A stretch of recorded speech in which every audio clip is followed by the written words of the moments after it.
welcome back. I've just realized that's how I do all my intros, by the way. So it's becoming my signature. If you're tuning in for the first time, welcome. This is the Transparent Parenting Podcast. We're so happy to have you here. For all our regulars, for our parenting community, karibu sana. So lovely to have you here. If you haven't, I say it all the time, like, share, subscribe, tell a friend. We want to hear from you. We want to know what you would like to see discussed. We want to know what topics are of importance to you, what topics are close to your heart, what you would want to see in the way of guests. But thank you so much for joining us today. Now, if you have been here for a hot minute, I think we're a few episodes in, but if you've been with us for the journey, you guys know, especially when I was doing the homeschooling series of episodes that we did, you guys know a little bit about my story, my introduction to the education system as a little girl. In fact, I think my memories go all the way back to when I was 3.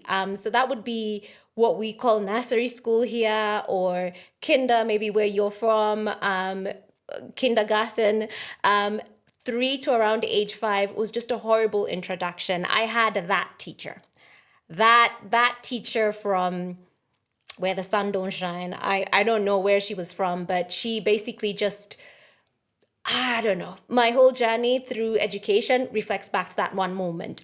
And so I've been on a quest, like especially with my child, I'm kind of like really nervous. I've explored homeschooling. I'm big on alternate education, and I'm still doing my research. So in the process of looking, remembered that, my husband and I have a friend who has recently, started a school.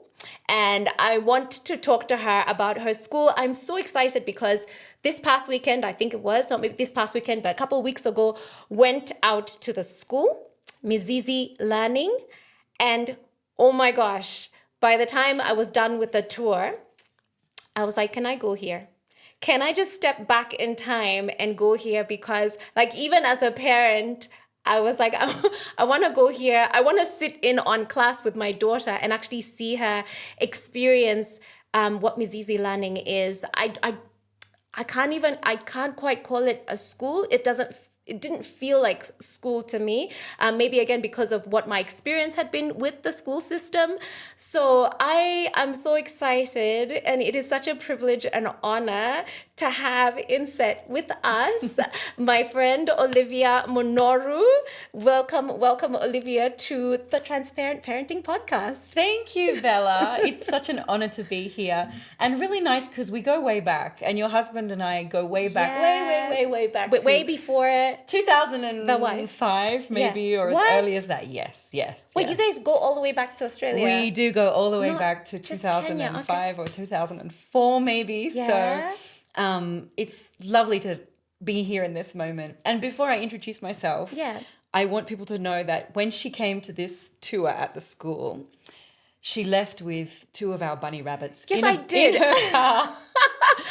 Because, we all know what happens with bunnies. Oh, yeah. They reproduce, and we have a few too many bunnies. So we're trying to give, sell, offload some of these bunny rabbits. So Bella went home with 2. So thank you. I told you the names, by the way. What are their names? So it's Fluffy and Brownie. Very creative. Now, I know, right? So Fluffy's gray and white.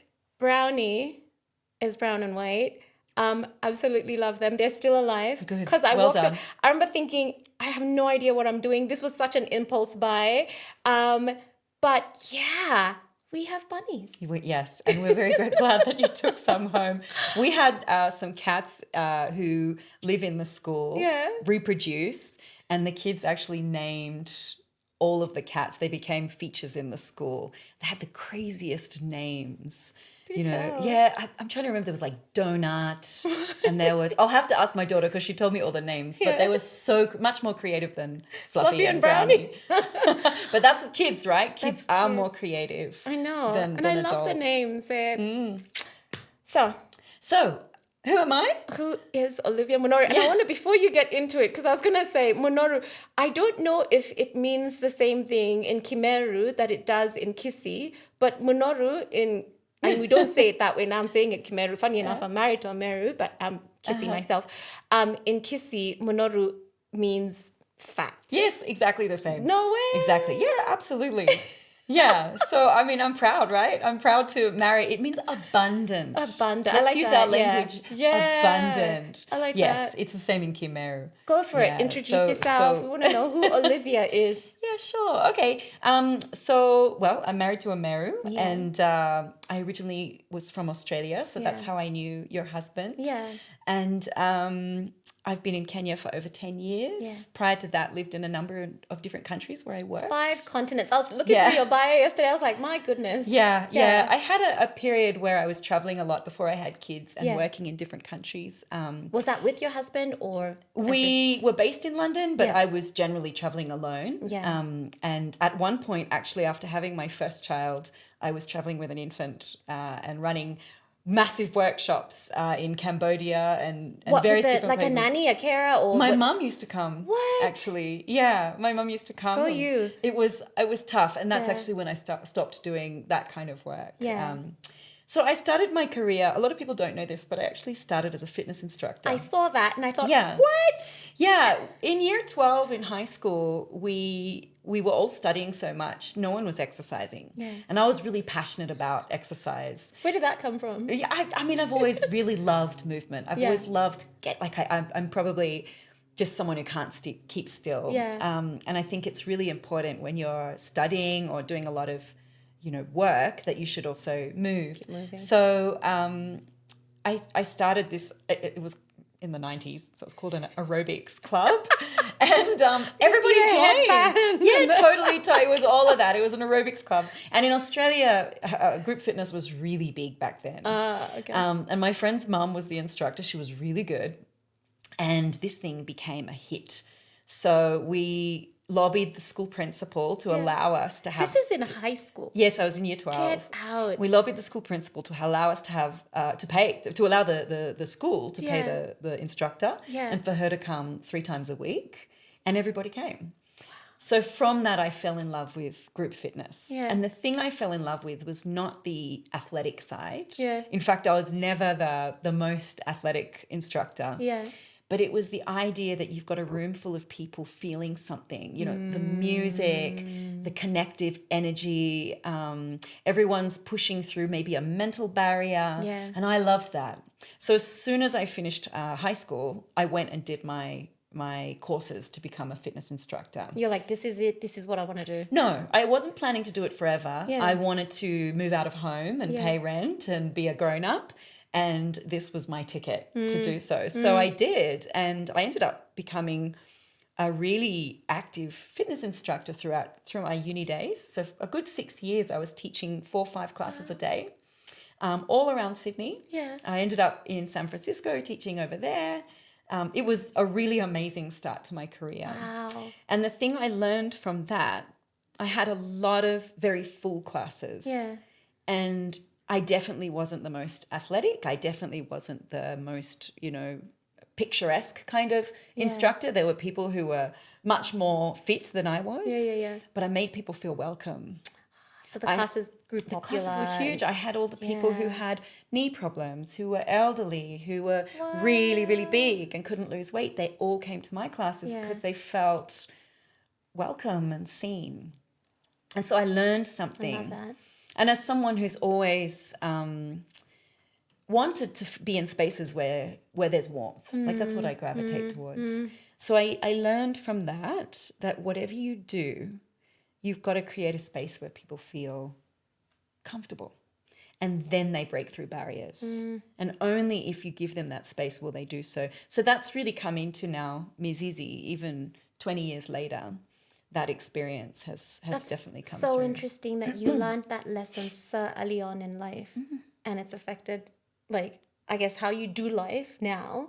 100%. And then with Mizizi, and I have to mention the tagline is, if I get it wrong, you'll correct me, but it's a school so warm, it feels like sunshine when you enter. Well done. I know, right? Usually, we test staff on their memory of the motto and they get money. So, well done. I give you money. Yeah, people, my money. Or chocolate. Yeah. Or chocolate. I'll take the money. But this is the thing. I actually felt that when I went in. When I saw the tagline, I was like, it's just a tagline. I was like, yeah, okay, cool. You know, of course, it's kids' school. Yeah, great. On the day that I came in for the school tour, the first person that I met, is it Heki? Heki is our head of school. Heki is your head of school. He was the first one that I met.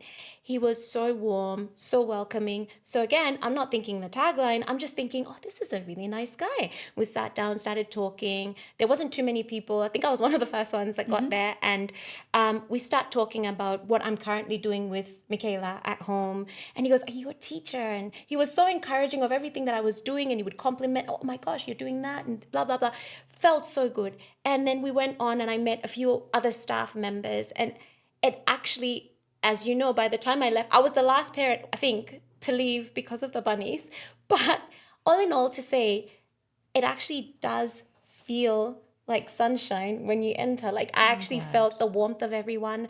I had a chance to talk to quite a number of the teachers, understand their methods, you know, what they love about the school. I feel like your persona, because you're very warm, very welcoming, you see people, you've somehow just birthed that into this amazing atmosphere, this amazing environment. I'm going to let you get into all of that, but I just wanted to say what you were doing so early on in life. How many years later now? 20, 25 years later. Yeah. Is what you've got going on at the school. So go on. Thank you. Just to touch on what you said. Yeah. Now imagine the way you walked in. Now imagine being 3. You walk into this big place. There are all these new people. Yep. It's a new place. It's big. We have no excuse for not creating a space where a child feels welcome and warm in school. And this is now, this is where I get emotional, because I think maybe I'm getting ahead. I haven't done my intro, but I think there's almost a sort of crime that's been committed in creating these spaces that are filled with fear and filled with too much. Structure's good. I think structure's great. I'm a mum of 3, so structure's good. And in order for learning to take place, you need structure. And in order for children to learn how to be, great citizens and great adults, we need structure. However, structure should not become so restrictive that you cannot be yourself and be, explore who you are. So as a 3-year-old now, imagine going into those gates and why it's important that every single adult and every single child as well sees you as a human being and connects on a human level. So that's where I come from. That's really kind of my MO, I guess, is to create that space. And you say so much of it's come from me, but honestly, I lit a match and the whole thing took fire. And the whole thing caught fire. There are so many other people in this world and in this beautiful Nairobi who feel the same way, who want, whether it's Mizizi or whether it's another space, who want warm, welcoming, joyful spaces. Just look at this room, for example. We all want that. We want that for ourselves, but most of all, we want that for our kids. So I think as a founder in any organization or any kind of industry, your job is just to light a match and to find the right people, and it'll catch fire. It'll catch fire. It has definitely caught fire. And I think one of the things that impressed me the most was like, it felt, I mean, again, like Mizizi is not Olivia, but it felt like with each one, the same warmth I felt it in Heki. I can't remember half the names of the teachers, but as I spoke to each one, that warmth kept emanating. Like I could feel it. And I was like, okay. And then what impressed me the most was like, okay, well, that's staff. When I was getting the bunnies, Joseph? Oh, Joseph is like, the best. I was like, hang Our on. caretaker. This is an ethos. Like, this is a community that everyone's like-minded, everyone shares the same values. Like, it's not made up, it's not an act. So Joseph's the caretaker. And so when I heard about the bunnies and I wanted to adopt 2 impulsively, Joseph then takes me over, kind of schools me like within 5 minutes of what I need to do with the bunnies, blah, blah, blah. But I felt the same warmth that I felt with Heki. I couldn't tell the difference between the 2. And I'm like, what is this? And exactly what you're saying, if I had that when I was 3, the world of difference it would have made. Like, I dreaded being that young and dreading the thought of because there was two teachers. So there was her, and then there was another teacher who was amazing. But it's interesting how we gravitate towards the negative experiences and reflect on that. So I would dread going to school. I would try and make up any excuse not to go, because I mean, she would ask me what was wrong with me. Why don't you understand? Why don't you get it like the other kids? The comparison. And that marred me. Like, I mean, going into uni, I think I mentioned to you and Heki, it wasn't until I got to uni that I realized, oh, hang on, I'm good at math. I just had never bothered trying, because it played like a record player in my head that this just isn't for you. It's a really common story. And I think if you talk to any parent anywhere, not just in Kenya, I think Kenya has some unique stories and unique experiences, but it's not just Kenya. Anywhere, the education system has not been designed well. Yeah. It's getting better, and you see a lot of schools now coming out and trying to change things, but it's really tough as well, because we have expectations we need to meet, the expectations of parents, the expectations of the state, the government, our own kind of we will always keep bringing into it, we still need to learn these things. We need to make sure the children are on a trajectory and they're learning X, Y, and Z at a certain stage. And that's pressure. At the same time, we need to create spaces that are different from how schools have been created before. Absolutely. Every single parent has a story like yours. Every single one. They come into our office and they always tell us that story. We always ask, what brought you to Mizizi? And they tell us that story. I don't want my kids to have this same experience. Yeah, you need to talk to Malcolm. He's everybody, my husband included, and then some have really good stories as well of when they moved or when they finally had that teacher. And this is what we always say to our teachers at Mizizi is, let's all be that teacher, the one that changed things, the one that you remember got you to love, math or geography or whatever it was, or yourself, right? The one that believed in you. Let's all be that teacher, because every child has something that you can unpack, that's just sitting there. And the opposite can also happen. It can be squashed. Absolutely. And adults have way too much power in this world over children. We tell them what time to wake up. We tell them what to wear. We tell them when to eat. We tell them how much to eat. We serve their plate and force, there's so much we control in these young people. The least we can do is provide a space for them to shine, So this is where I come from. Yeah. But I need to go back to my bio, because I don't want people to think I'm a fitness instructor that started a school.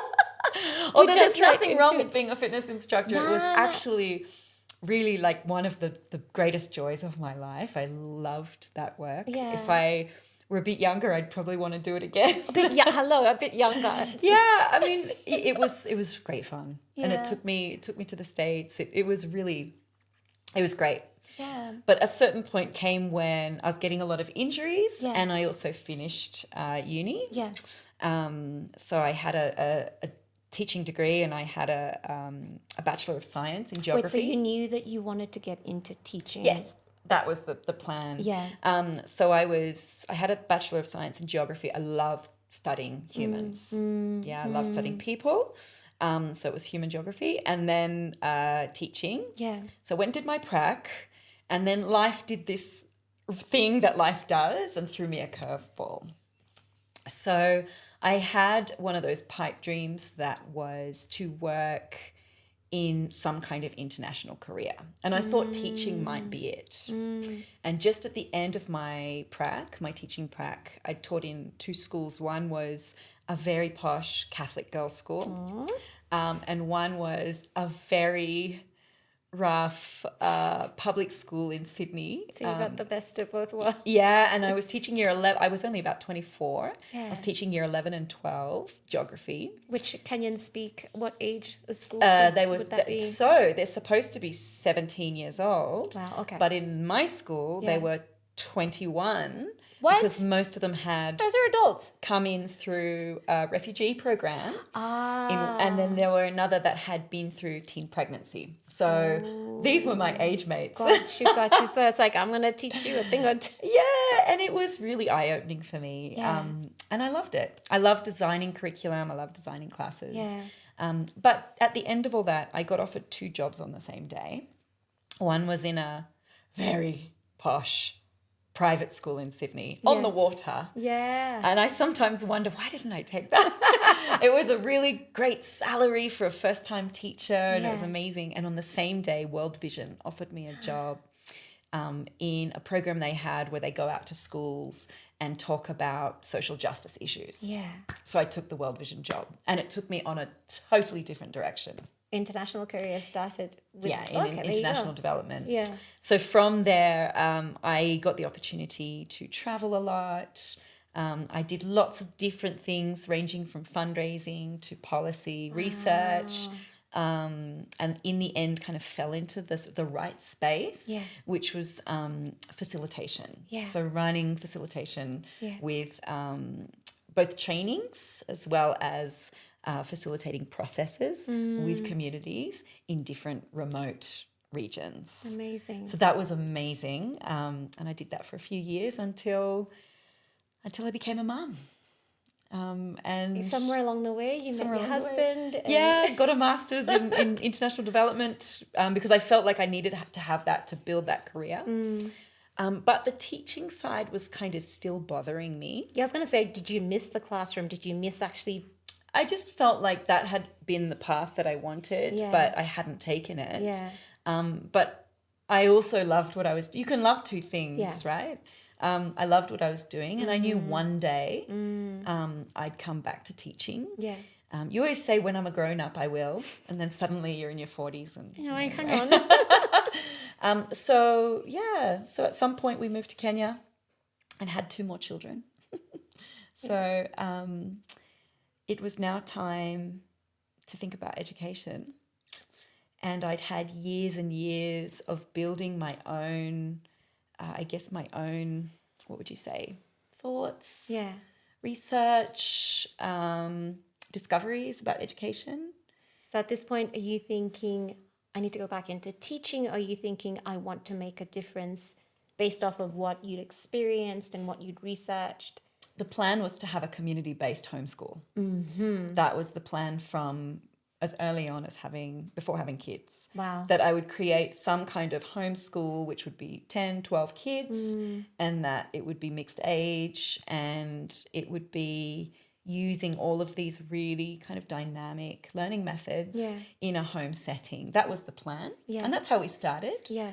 But things grew and changed, and I'm really glad we evolved into a real school. Yeah. Because now more children get the chance to experience that style, that kind of space and culture, but with a more structured learning environment that can move a child into any other school or curriculum, So take us back to like the beginning of Mizizi. So it sounds like the idea was always kind of in the back of your mind. You now have kids.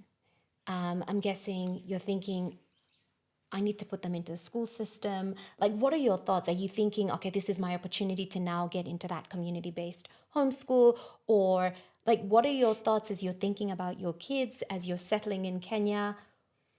Well, we'd been here for a while when Mizizi started. Mizizi's now 5. Yeah. So my first child, my son, had already been to a beautiful school called Madari. Anyone who's been in Kenya a long time may have heard of Madari. Yeah. Mrs. DeSanjo, who was the founder of that school, she educated, I think, the previous... some of the previous like CS for education and, and their kids. And so she really had quite an impact on me when I met her. Yeah. I just loved how she'd created a school that felt warm. But I think we got there at the time in her life when I think she was ready to close up shop. No way. So we were there for about 2-3 years, and then things closed at that school. The school doesn't exist anymore. It doesn't anymore. Madari was a beautiful school, and Mrs. DeSanjo was really, really special lady. So I got a lot of inspiration from her. When I saw her closing up, my first thought was, could I look at maybe taking over and things like that. That didn't quite happen, but it definitely set the wheels in motion for me. Yeah. And then COVID happened and everything shut down.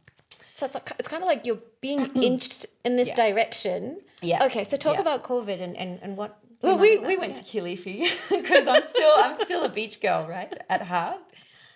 Born near the beach. Nairobi sometimes feels very Were you born in landlocked. Sydney Yeah, or okay? Yeah, it's born in Sydney. I don't know why, for some reason, maybe because I spent most of my time in Melbourne, I thought you were from Victoria, but No, I'm a Sydney girl. I'm a Sydney girl. I'm a beach you don't girl. even sound like a Sydney. Really? But that's a whole other. But Thank you. I think that's a compliment. Yeah, so we went to Kilifi, and I was also really inspired by Kivukoni and what Lucy, who's the founder of Kivukoni, has built what is there. Kivukoni? Because I'm hearing about it for the Kivukoni is an amazing school in Kilifi. Okay. Again, their story, they're many, many years ahead of Mizizi, but their story is quite similar. They started with a small group. Yeah. Now, I don't know their numbers, but I know they go all the way up to year 13 and they're full. You have to get on a waiting list. Yeah. To get into the school. Yeah. But there are a lot of similarities, I think, in values and in ethos. And I was really inspired by what she'd done, what Lucy and her team had done there. And I was privileged enough to spend some time with her, asking her some questions. So again, it was just that... inching in that direction. Yeah. And there were a number of other schools that I was talking to people and really trying to get an understanding. Yeah. So COVID came. We came back from Kilifi, back to Nairobi. Yeah. And I started the community pod that I had always dreamed of starting. 8 boys, aged 6 to 8, in my living room. So are these friends' kids or neighbours, or how did you They're now even... great friends, but I mean, I met two of them on Facebook, which is so funny to me now because I feel like they're like my sisters, some of these parents, sisters and brothers. But no, it was sort of Facebook. Then they brought in someone and someone's neighbour wanted to join. So did you put something out to say, hey, this is what... I have this crazy idea. And if you guys are interested... Come and talk to me. We talk on the phone, a little bit of vetting of values alignment, and we had 8 boys. I love 8 boys in my And it's interesting that you ended up with boys, no girls. That was not intentional. We just did. And eventually, 4 years later, I watched those boys graduate year 6, and they did their SAT exams and aced them, and now some of them are off in different secondary schools in Nairobi doing so well. I had a parent from Mizizi the other day message me and say, I've just met 2 boys in Village Market selling me 3D models that they've created, and their pitch, their manners, their presentation was incredible. I was so impressed, and I wondered where they'd been to school, and they told me they were Mizizi kids. Wait, so this is a Mizizi parent? Yep. Just happens upon 2 boys. 2 boys who are presenting their inventions. Out. And he happens to have a young 4-year-old. And he said, I just was so impressed by these boys. I asked, where do you go to school? And they said, their school now. And they said, but we came from Mizizi. So, you know... That must have felt of like, course. come on. Yes, of course it felt on. amazing. And they're amazing kids. Yeah. So they were in my living room on that day, back in the end of 2020. Yeah. And... how long did you run it, like, out of your living room? Like, one day. We lasted one day in my house. And you're like, this isn't going to work. This is not... Because I had 2 other kids. Yeah. You know, I had 3 young children. Because I was going to say, what was the age range? How did you... So my son was one of the youngest ones. So he was 6, and then I had my 4-year-old and my 1-year-old, my baby at the time. And then the boys... And then all those boys were ages. 6, 7, and 8. I was with 2 of them yesterday, and one is, way taller than me. Yeah. And nearly 12, nearly 13 years old. Yeah. So what happened was then one of the parents who had a beautiful big garden agreed to have us.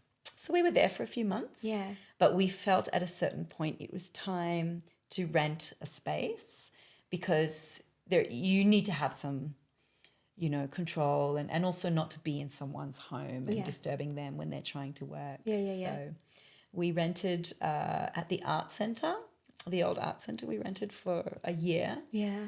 And meanwhile, I started a second one for my 3-year-old.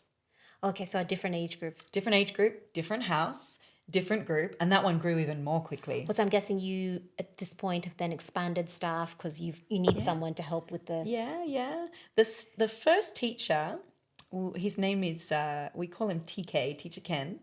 He was in my living room that day. He is now our team lead. He's still with us. But it's been a journey, from there all the way to where we are now. What was your vision at the time? I mean, okay, so you've started with the 8 boys. Are you thinking, because how big's the school now? How many kids do you have? You have your vision and then you have you stop allowing yourself to dream big. So I had 2 visions. One was, this is lovely. Yeah. Let's just keep doing this. This is lovely. Let's get to 12 cozy, kids. This is intimate. 2 pods, the 3 to 4-year-olds and the 6 to 8-year-olds, or the 3 to 5-year-olds and 6 to 8-year-olds. 12 kids in each. Stay in someone's house. This is lovely.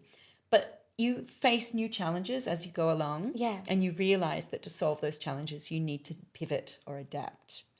So the first challenge was we needed to rent space. Right, we can't be in someone's home for that long. In order to provide a professional service, safety, all of those kinds of things, we needed that space. Yeah. So now, once you're renting, you also need to think about financially how to make that work as well. So there was some kind of push and pulls, and then at a certain point, COVID kind of, did it end? I don't know if it ended, but it just schools opened. Yeah. So I sat down with all the parents and said, schools are opening. Are you going back to, Braeburn, Nairobi West, St. Austin's? Are you going back? Yeah. Or would you like to do this? Yeah. If you want to do this, I need a little bit of commitment so we can make a plan. And they gave their commitment. All of them? Yes. Fantastic. Yes, all of them. Yeah. So at that point, the plan was to find a proper space, register, and do all of the things that you need to do to run a healthy organization. Yeah. And we did. We found a beautiful space. We expanded to the next door space. We grew. Now we have 29 staff, I think. 29 staff. Yeah. From TK in From yourself. TK and Miss Amina and Miss Sadia, Miss Milka. We now have 29 staff. Yeah. And we have a head of academics, education team lead. We have you have school clubs and stuff. We I was talking to all the different we have our own little podcast, the school podcast. I love it. We have an environmental club. I mean, it's really blossomed. Yeah. It's really, really blossomed. Talk to us about here we are, it's your living room, you have an idea. What inspired the name? Like Mizizi. I mean, if I'm right, my Swahili is that's a root system. It's roots, right? Yeah, so what inspired the name? I loved, when we had the school tour, we sat down as parents and you addressed us, and I loved you going through the values and the teachers sharing what their thoughts were. And so talk to us about all that, creating that culture, that... We had a democratic process for the name. Okay. So everybody submitted ideas. Parents or teachers? Parents and teachers. Everyone submitted ideas. We whittled it down to about 6 different names. I think there was Kijiji, Mizizi, all these different names. And then we had a vote. And Mizizi was voted. Yeah. It was actually one of the... a young girl, well, she's now in high school, but her mum that had actually put forward Mizizi. So, yeah. And it makes Mama sense. Kylie, well done. It fits, the name just, it's a root system. You're growing your kids right up from the roots. And this is it. If you look at our logo, we have the Andinkra symbol, which is the West African symbol for, I should definitely remember exactly what it is. But it's for wisdom and courage. Yeah. And it shows the roots, right? Yeah. It looks like roots. It's a big tree, and then it's got the roots. Yeah, going and all the way down. then you have the baobab, which is the tree of life. Yeah. And we have our 3 villages in the school. So Mbegus are our little babies, the seeds. Yeah. our Sheenas are our year 1, 2, and 3. Yeah. So those guys are starting to grow in every way. Like a shoot. Yes, physically, intellectually, emotionally, so much growth happens there. And then you have your Matawi, you're branching out. I love this. I love the analogy. It's so symbolic. You're starting to see that we have one child in Matawi who is such a good crochet knitter. Everything she does perfect. Do you guys teach crochet? We did. We taught one crochet for a term, and now she's doing pencil cases. She does handbags. She does hats. Does she sell them? Does she? Yes, I think little entrepreneur. Yeah. But mostly she does gifts for people. So you see the branches, right? That's her. You see another child that loves science. You see another child that's really into writing their own novels, little mini novels. My daughter, who was in Matawi, is writing a script, a full script at the moment. So that's when they branch out. And then at the top of our logo, you have the lilac bird, which is Kenya's national bird. Yeah. And that's once I didn't even know the lilac bird was... No, I didn't know until what? our parent designed our logo, and she told me. I didn't know. And that's about them soaring. At a certain point, you want them to soar. You give them wings. I think there's a Sudanese proverb, which I don't want to quote because I'll quote it wrong. Paraphrase, but, it's okay. We want to give them wings so they can soar. Yeah. Roots so they can grow, and wings so they can soar. And that's what we're trying to do. This is why I wanted to go there. This is why I wanted to step back in time, because I had none of that. That it was just school was, as you were talking about, like, all of that in the space that you've created, I remember being age 3, and yes, manners, structure, but you couldn't just get up and go to the toilet. You had to walk over to the teacher, and nothing against it being Catholic. I love that it was Catholic, actually, because it instilled faith in me. But there was this formal, like, I had to walk up to the teacher, and then you had to say, I can't remember exactly, but it was something like, please, teacher, may I go to the toilet? And you had to. So even during school holidays, I remember mom, dad used to, like, Bella, you don't have to, like, mom, dad, I need to go to the washroom because, so yeah. Like, but you're talking about just this space where kids can be kids. Totally. Yeah. Totally. We have rules. Don't think we don't have them. You have to have rules. Even in a home, you can have the kindest, most loving home. It's not going to not have rules. It has to. You need structure. You need structure. But you've got to ask yourself all the time, why? Why am I asking them to do this?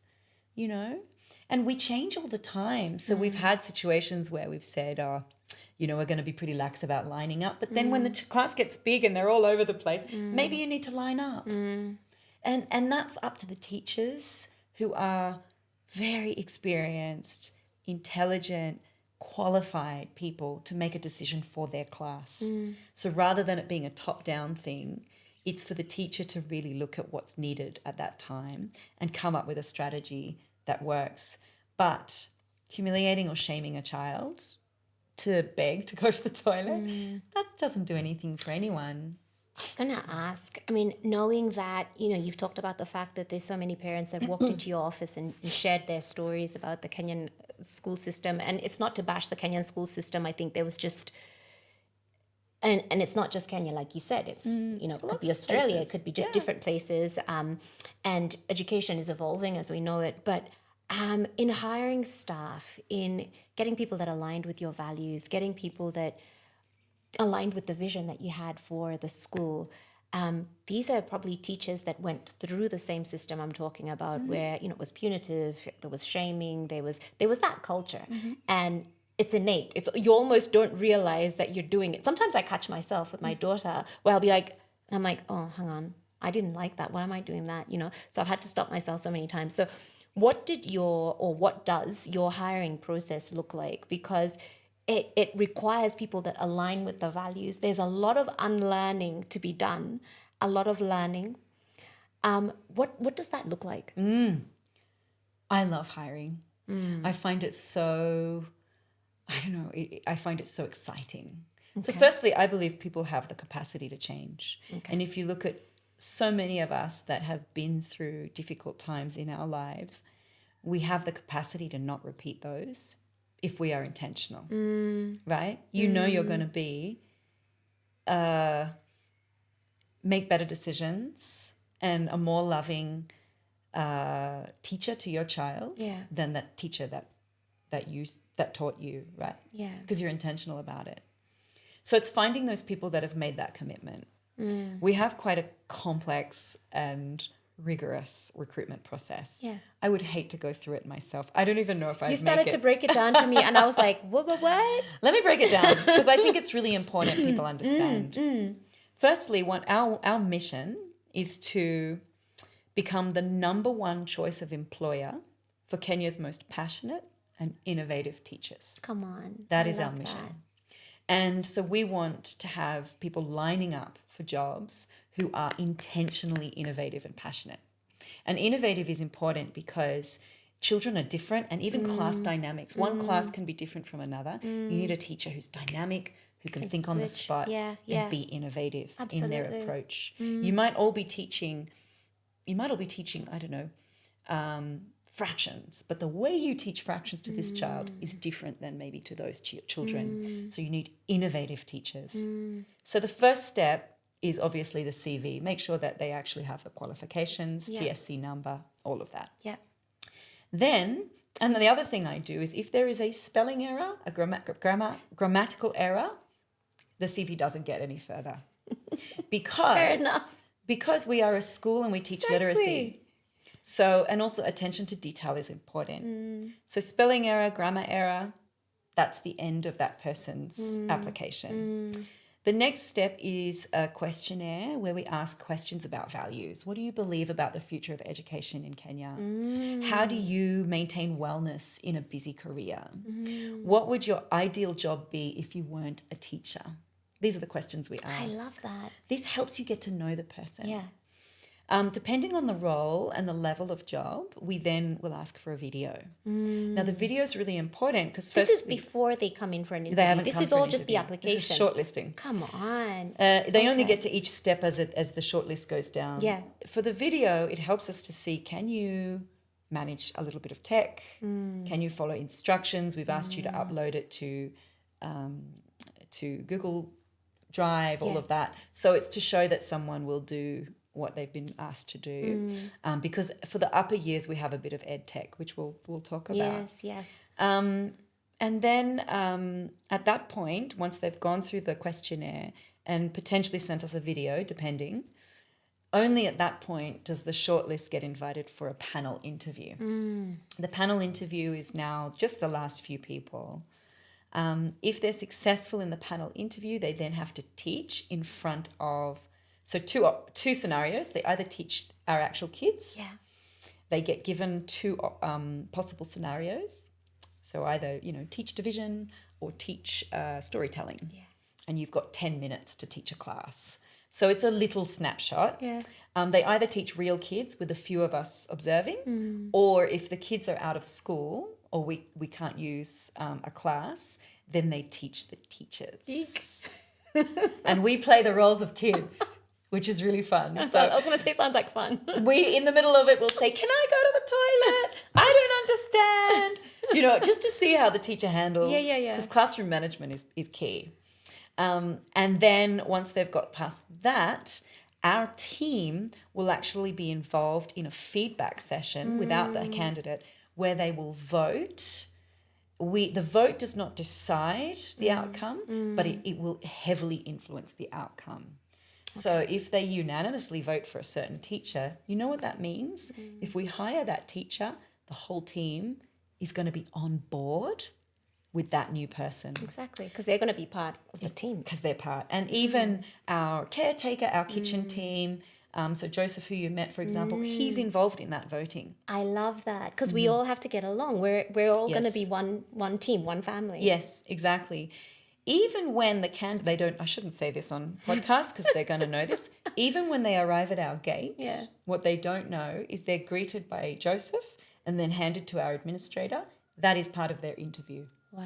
How they walk in, how they greet. How did they treat Joseph? How did they handle the children that came up to them? All of that is part of the interview. So these are things that all play into values, culture, And of course, we check the qualifications and the style of teaching and the person's ability to teach at the level we need. So those things are obviously standard. Once the person is hired, there's a probation period, an orientation, and ongoing professional development. So once they're there, that's just the beginning. They grow, and grow. They teach in twos. Yeah. So there are always two in every classroom. Yeah. So they're co-teacher. Regardless of the age of the kids. Yes. I love Only that. in year 4, 5, and 6, we have 3 teachers who are kind of rotating between the 3. Yeah. But for year 2 and down, it's 2 teachers in every class. Amazing. So there's also that shadow teaching that helps. So we're big on growth. How, like, okay, I want to go back to the values, because I really loved that session that you had with us parents where you shared the values. So I remember thinking, but I also just from that, I want you to maybe, so it's a 2-part question, but you'll come back to, what your success stories have been with the teachers, because I feel like what you've introduced is very transformative.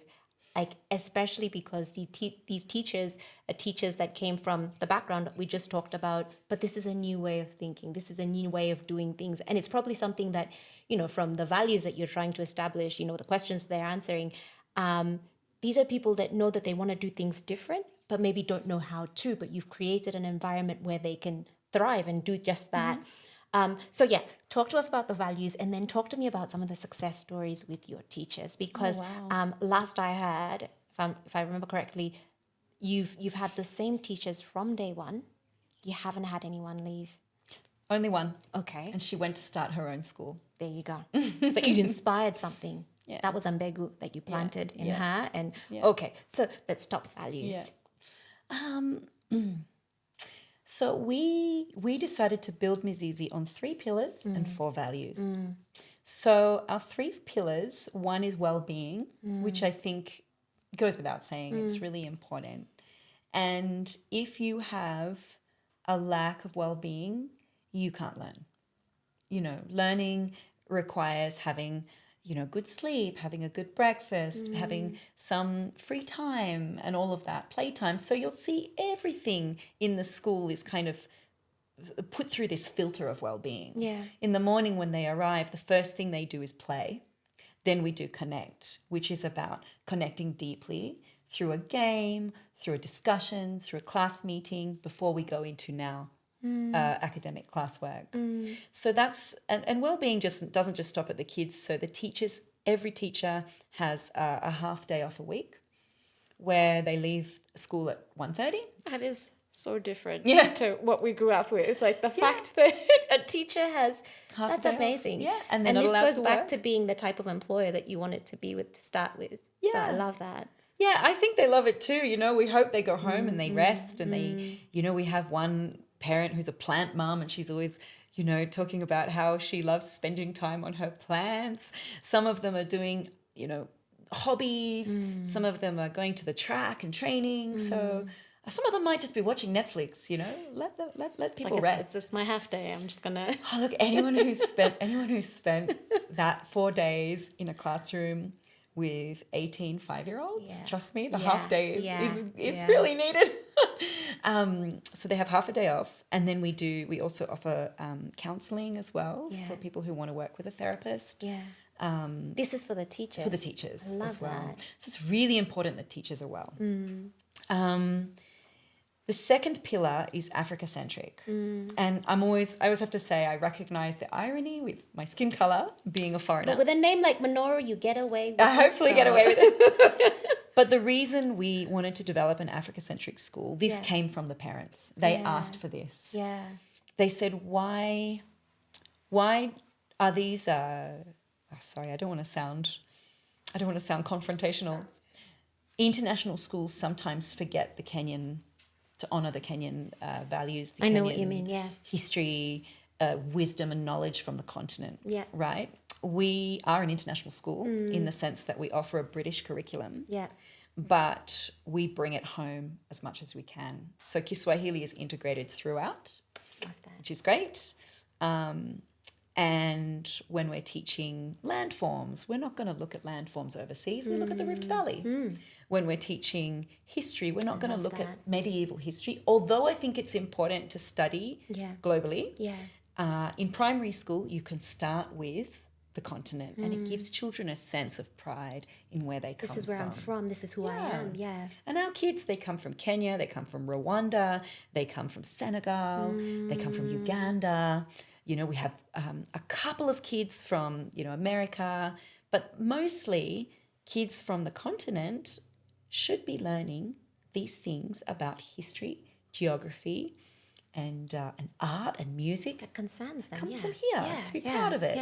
So we are Africa-centric.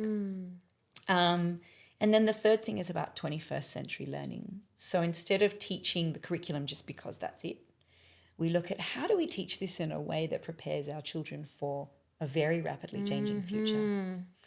What kind of skills do they need to be able to survive this world of AI, of, the gig economy, all these things? Exactly, yeah. So you need to be able to hold good relationships. You need to be able to speak publicly on a podcast. You need to be able to create content. You need to be able to solve conflicts. And these are skills that you're teaching. You teach this from the beginning. You solve problems. Yeah. So I'll give you an example. We have a thing called construction zone. The children are given a problem. It might be in small groups. It might be as a whole class. It might be individually. And they're given some things and they're asked to solve the problem. And they're not given a lot of help. On their own. Yeah. And this can be children as young as 4. So they were given these kind of straws, which you can kind of stick them together with these little connectors. Yeah. And they were told that the little ants are over here, but they want to get over here to the honey. How do we get the ants to the honey? And they worked as a team and built a straw bridge. These are 4-year-olds. Across the garden. Very long thing, many, many meters long, where, pretending the little ants could crawl along this straw bridge. But you had kids stepping up. I wasn't there. This is what I heard from our teachers. You had kids stepping up and leading. Yeah. You had kids doing. Yeah. You had kids getting. 4-year-olds. Yes. And they're learning collaboration. They're learning, division of roles. That's problem solving. Yeah. And having fun. Yeah. And they're designing and solving a problem. That is much more important than some of the things we do on worksheets, although worksheets are also fine. Going back to the values, you've talked about the fact that you get these kids to work together, solve problems together. So our vision is to raise compassionate leaders and solution architects for a hope-filled future. And what that means is leadership is not just about being able to lead others. It's actually about being able to also serve through leadership and to be compassionate. And I think anyone can agree, anyone who's watching can agree that at the moment more than ever, we need more compassion in leadership. Absolutely. In business, in parenting, in politics. Leaders are everywhere, right? You're a leader, I'm a leader, we're all leaders. If you don't walk through your role as a leader with compassion and heart for others, then I think, I think that's perhaps why the world is in the way it is right now. So we can't change everything, but we can change just this little group of people for the future. And go out and impact the world, Yeah, and who knows what kind of leaders they're going to be? Who knows what businesses they're going to lead? Who knows which ones will end up maybe, in government, leading our country. Let's make sure that they're the kind of leaders we need them to be. So we really focus on kindness, compassion, self-awareness. We have a C learning program, which is social, emotional and ethical learning. We're training kids to really understand how to manage themselves, manage conflict, manage relationships at an early stage so that when they are given responsibilities, they do so with the right values. So to back up that compassionate leadership, we have our 4 values. So one is dare greatly, because we need to be courageous. And everything about Mizizi is about daring greatly. So we really encourage the kids. If that maths question is hard, let's do it. Let's do it. Let's not shy away from it. Don't give up. It's okay if you make a mistake. Our tables are made of whiteboard. You just rub it I out. needed this when I was 3. Just rub it out. We're going to get there. Connect deeply. You know, if you look at doctors, the best doctors are the ones who look you in the eye and tell you it's going to be okay. Yes. You know, the smartest people become doctors, right? But the ones who can connect deeply become good doctors. Yeah, that's why we go to the pediatricians who we like. Yeah? Absolutely. Right, so connect deeply. Be fair, very important and very difficult to do. Fairness is, I think, underrated in our world. Yeah. And it's hard as a parent. I know I'm never fair at home. My kids tell me I'm not fair. But we're really trying to teach. And that doesn't just go to the kids. That's also our teachers. Are we really being fair here? So when you asked about grading before, you know, grading's not about shaming and competition. It's about just measuring progress. Yeah. That's How what's am I fair. doing? How am I, yeah. Has learning taken place is the question we ask.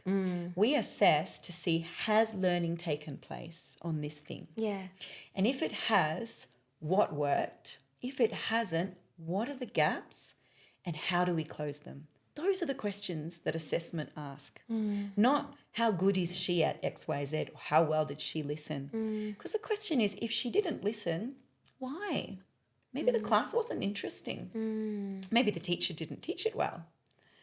Maybe she's not having breakfast in the morning at home. Maybe mum and dad are going through some stuff. So this is, how do we close that gap is a very big question. Yeah. And it's not down to her not performing, that child or him. And then the last one is live well, which is, are we healthy? Are we healthy? Are we living well? Are we living a balanced life?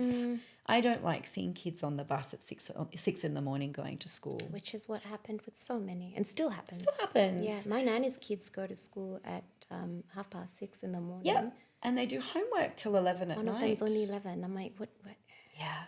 That's not living life. You only get one childhood. So I have no problem with homework at a certain age. Yeah. We do homework. Yeah. And towards exam time in year 6, you know, our kids studied. They studied. But there's a time and place. And I think play and joy is really important. So be well is our other value. I love this. And there's an exercise that you took us through as parents, and I can't remember the exact question, but I think it was like, what would you hope for your children, or what type of children do you hope to raise? And I remember we all started to answer, and, you know, we all were saying things like compassionate, kind, courageous. This was even before you took us through the values. But I love that no one said academic or super, like none of us, it was all that came as a surprise to me. Me too, actually. Yeah. I thought at least one would say, you know, high achieving. And you would think African parents, right? Because we all know African parents are about, you know, what grade did you get? But we all were kind of talking about just, we want to raise kind human beings. We want to raise compassionate human beings. We want to raise polite, you know. Well-adjusted. All of that. And then academics was like the furthest thing from, you know.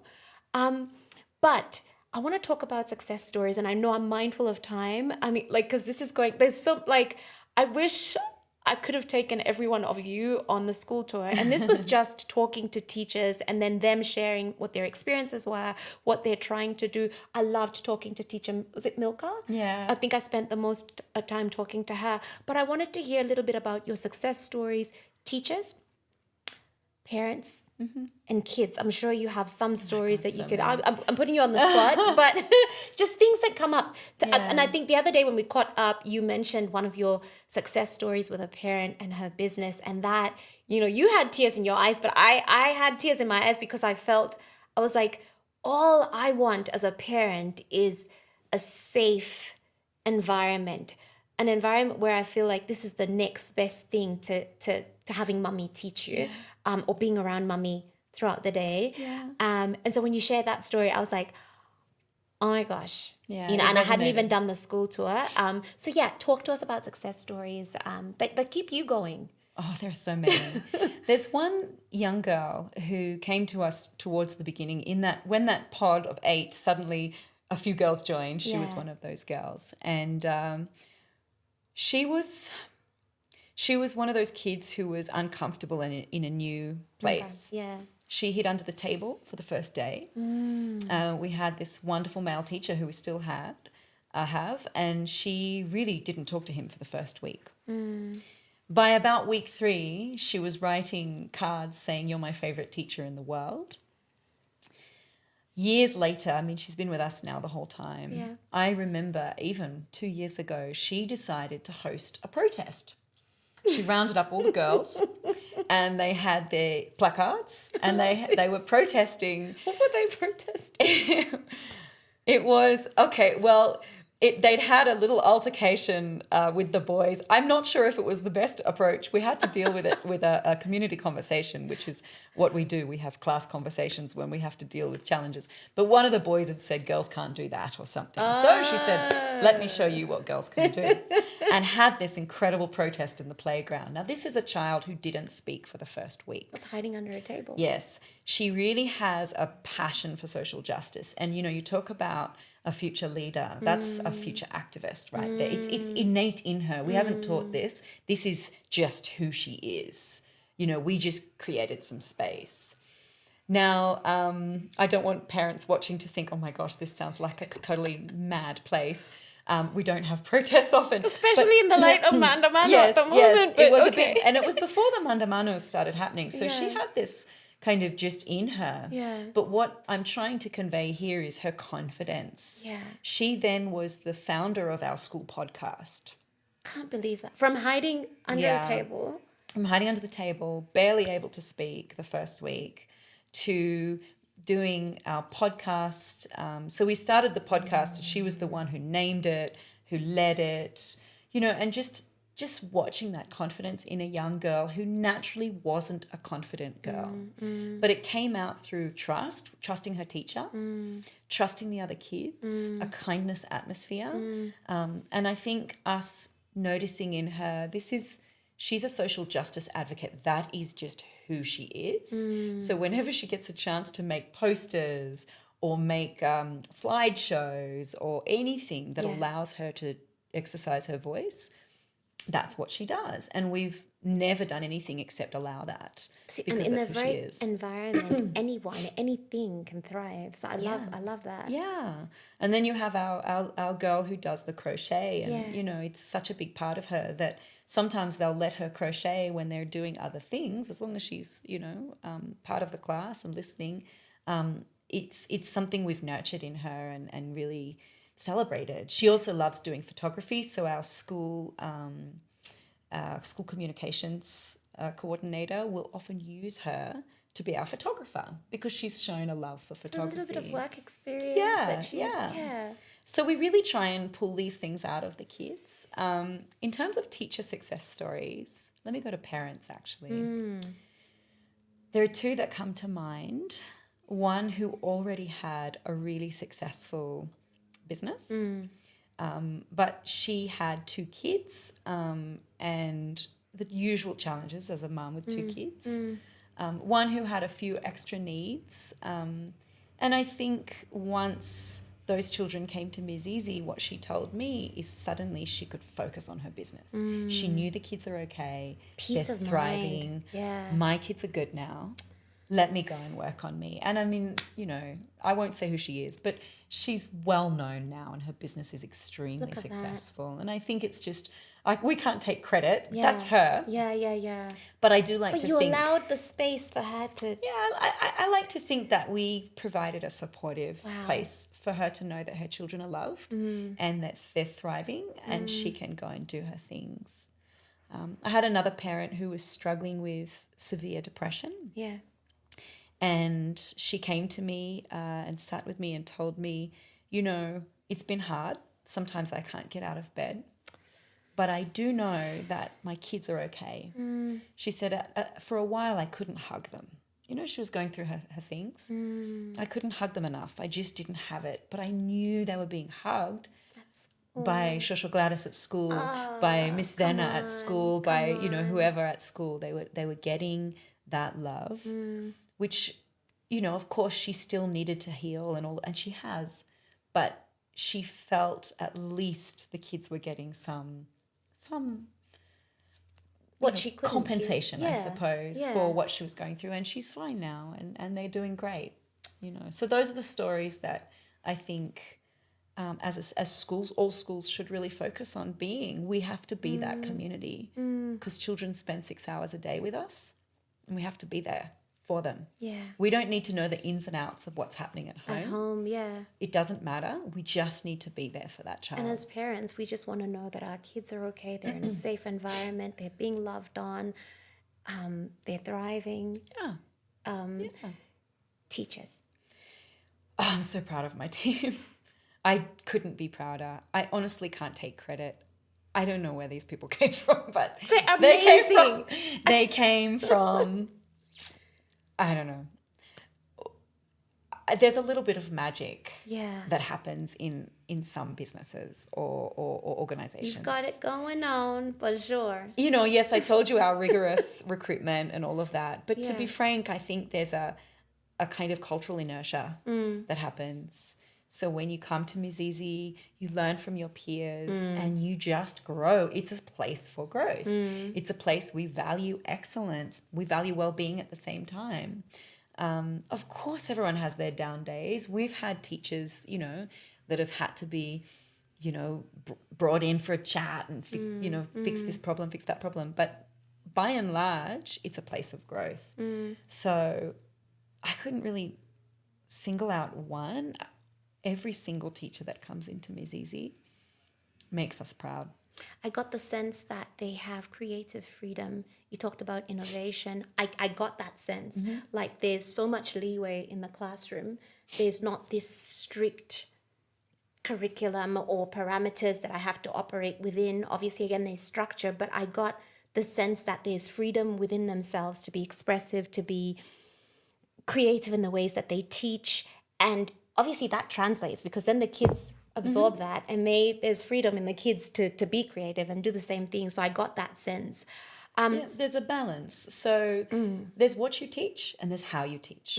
So what you teach it depends. If you're doing English or maths or science, it's dictated by the curriculum. Of course. Like it or not, that's what's dictated by the curriculum. But how you teach it, that's where your art and you become an artist as a teacher, because how you teach this child is going to be different from how you teach this child. So that's where a skilled teacher can differentiate, can design their classes and can be responsive. Because sometimes, ask any teacher, you'll do something, you designed it, you stayed up late, you designed it, and it flops. It doesn't land. The kids don't like it, they don't get it.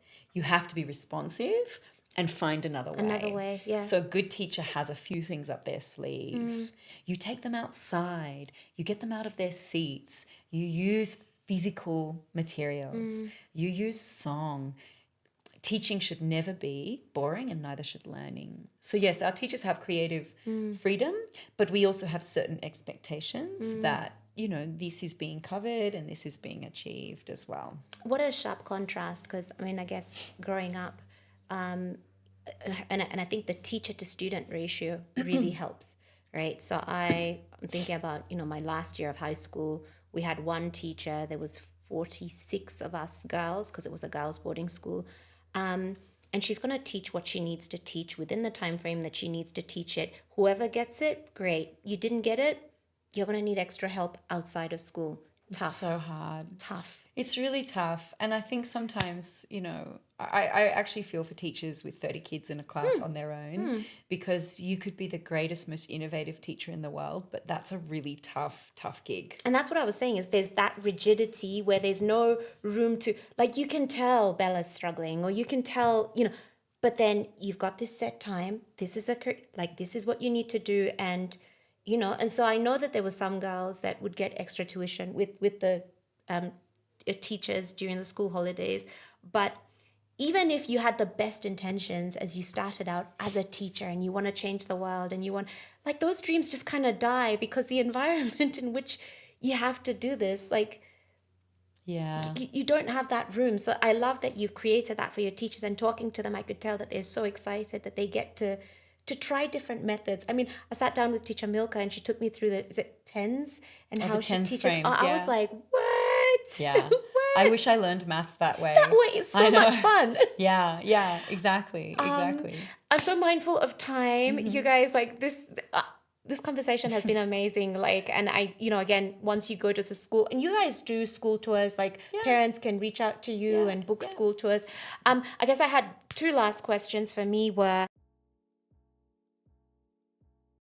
sorry, guys, we just had a power cut. It went dark and everything stopped for a second there. So I'm not even sure if I finished my last question, but it was just regarding AI and the future of education. I think I shared a statistic around, what's happening in Sweden and what they noticed with their kids and edutech and the fact that they've now chosen to actually kick that out and go back to traditional learning methods. So I wanted to know what Mizizi's stance was on edutech, and then also how we're preparing our kids in a world that, no one really knows what the future looks like in the way of traditional, career roles, whether it be a doctor or like, we don't know what to expect. So what is Mizizi's stance on all the above? So every single school, the whole sector is watching this closely. And I think it really is kind of like the hot issue at the moment in education. And we are watching the research closely. And it's highly likely that we will change course a couple of times as we figure out what is the best thing for our kids. We're a future fit school, so we're really thinking about equipping them for the future. Yeah. And that means high tech and low tech and no tech, right? You have to find the balance. Because on one hand, you want kids to be equipped to be able to use these tools. On the other hand, you don't want them to be overly dependent, cognitively dependent on these tools where they can't think for themselves and create for themselves. So this is the big question in education, and I wish we had our answer. Yeah. We had a really interesting meeting with some of our parents the other day. We have ed tech from year 3 and up. Okay. So our kids learn things like Google Sheets, Google Slides, they do presentations, podcasting, like I said, Canva, all of those things they've been using for some of their project-based learning, right? And it's really great. It's exciting for them. Yeah. We've used programs such as, in the past, we used things like CTC Math and Zern, and there are many of these other programs which help make practicing math more fun. Yeah. And also the way they're built, the algorithm brings the child the questions that child needs. Based on how they're learning. Exactly. Okay. So if a child is doing well, say in double-digit addition, but as soon as they get to, long division, they suddenly stumble, it'll give them slower and more questions and more tutorials on that. EdTech is supposed to be a supplement, not the core of learning. So teaching happens in the classroom, it happens with the teacher, and it happens in a human way. Yeah. But EdTech can provide a good place for practice. It can make it exciting. And, ultimately it's the replacement of the worksheet. So far we've been quite positive from year 3 and up. Yeah. Below year 3, we're pretty much no tech. So what age group is that? Year 3 is age 8 turning 9. Okay. Yeah. 7 turning 8. So below that, it's pretty much no tech, unless maybe they're doing mystery science or something like that, where there's a video that gives them problems that they have to solve. Okay. Yeah. And that's because we think, learning with your hands, learning with feel and touch and sound and all the senses is much more important at that age. Yeah. Now the question comes, where does AI fit into all of this and what are we preparing them for? There was an MIT study that was recently done in 2025 and they took 54 participants aged, I think, 18 to 39, so adults. Yeah. And they divided them into 3 groups. One group were using ChatGPT for everything. Anything you needed to think about, use ChatGPT. Which I'm sure some people watching are thinking, oh my gosh, that's me. Some were using search engine only. No ChatGPT, but you could Google. Google your answer to this, Google your answer to that. And some were using nothing at all. So no search, no chat. And they measured using brain scans and writing tasks. And they looked at their cognitive abilities. And they saw a real marked difference between the 3 groups.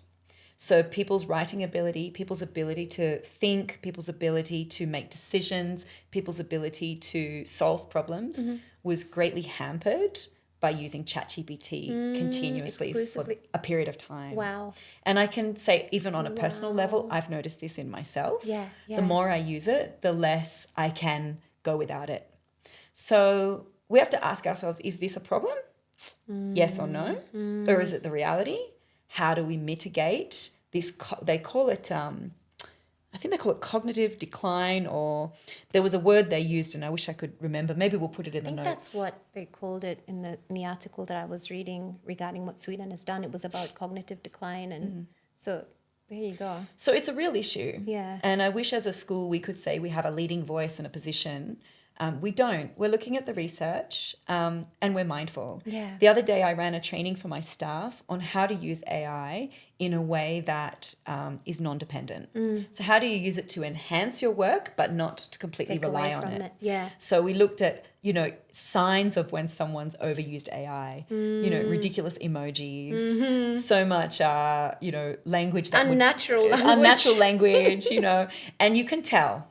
Right. And even certain grammatical signs.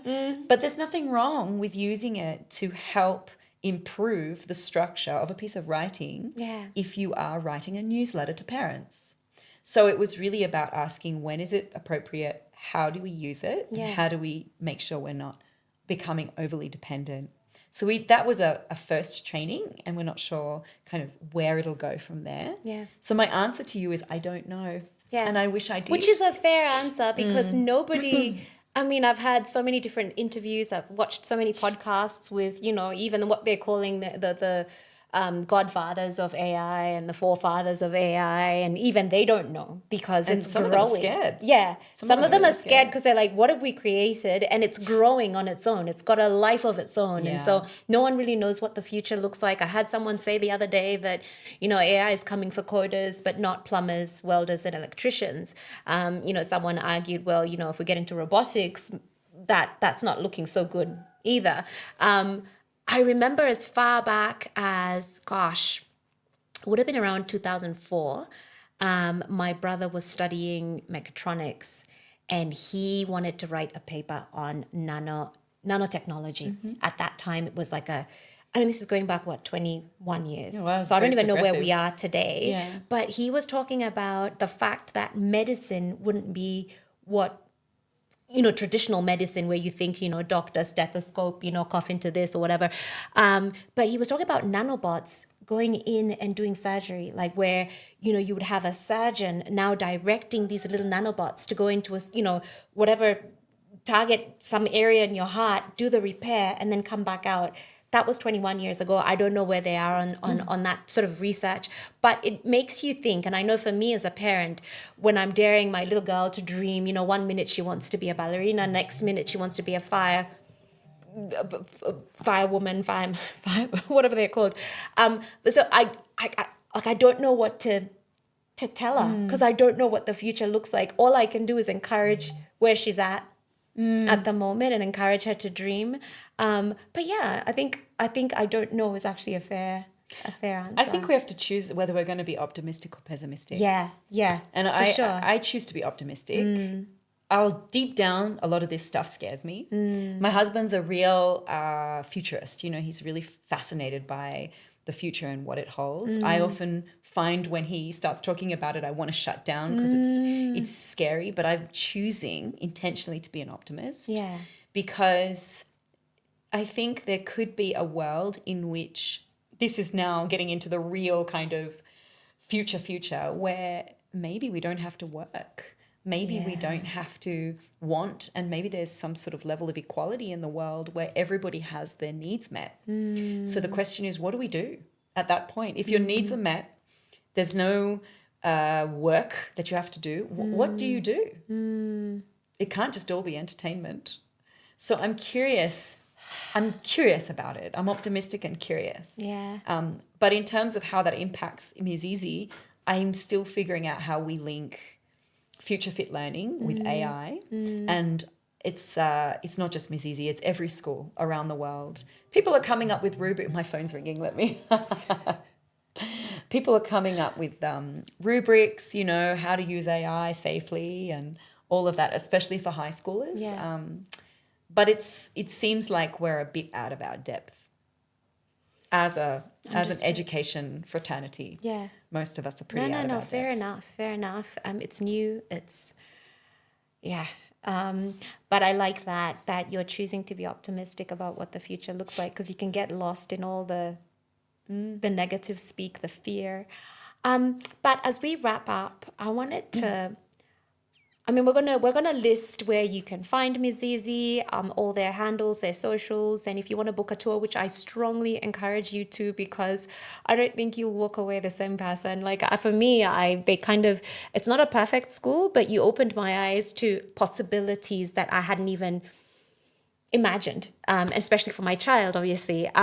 But the question I wanted to ask is for a parent like myself, who is skeptical about the education system, as it were, who is fearful, maybe new parents, new mom, new dad.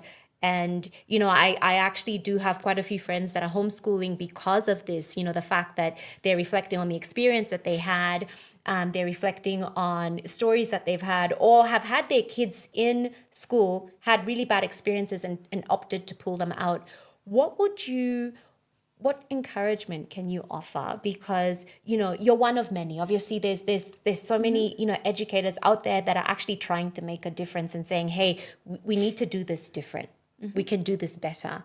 But what would your encouragement be to such a parent? Yeah. Well, isn't it great that there are so many new schools coming up that are trying to meet the needs of parents today?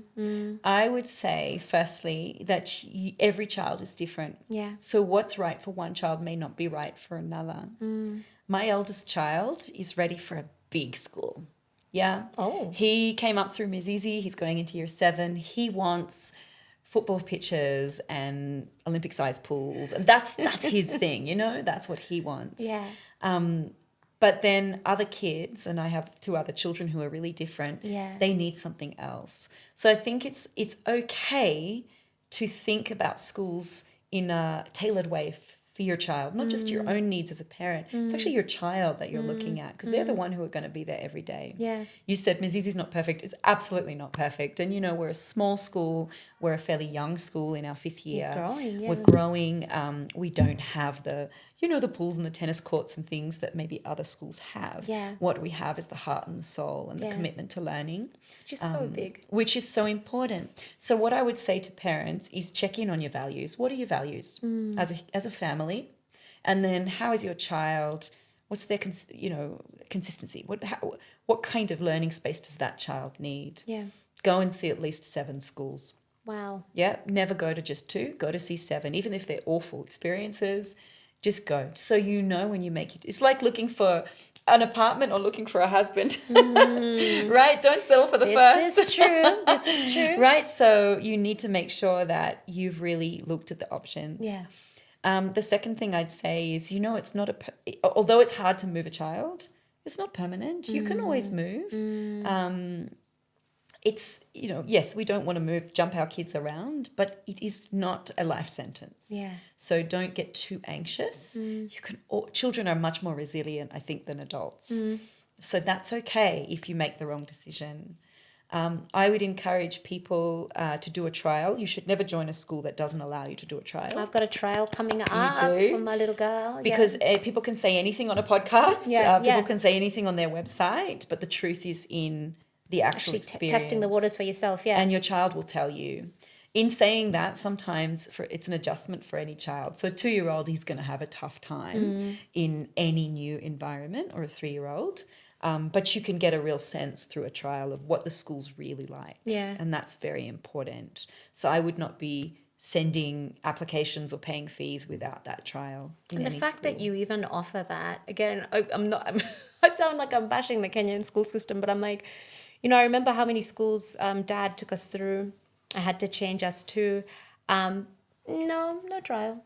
You do the school interview, you get in, and no, your parent cannot hang around. It's just, this is what it is. And so the fact that you even avail that, I think is more for me than it is for my little girl. I think she'll be fine because it's yeah. like, what other kids? It's the mum jitters. It's really I just want to hang around and go, oh my gosh, what's she doing? How is she socializing? How is she, so thank you so much, Olivia. It's been fun, and there's so much more. There was room to talk about so much more, but you guys will have to explore, discover for yourselves. You guys are online, you're on IG, and the school is based in Lavington. Yes, based in Lavington. Off of Naivasha just Road. Off Naivasha Road. So just down from Junction and Riara, down off Naivasha Road, or down from Gong Road if you're coming from Karen.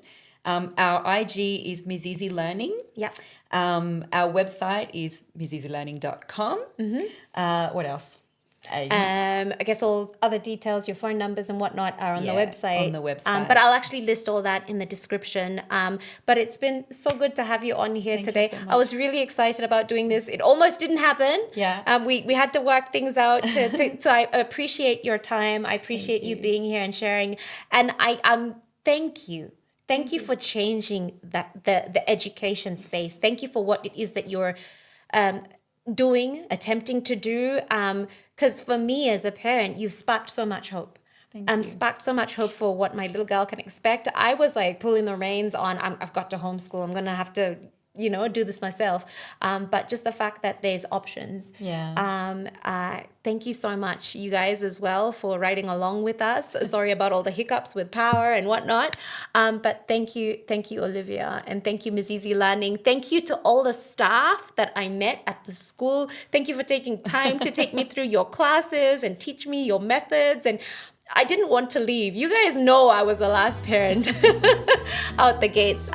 But thank you all. And again, like, subscribe, and share. Tell a friend. Thank you. Bye-bye. Thank you, Bella.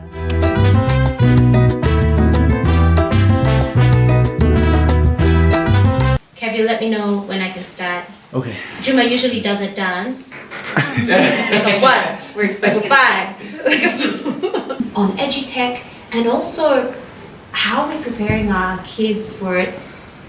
Don't tell me, is it still rolling?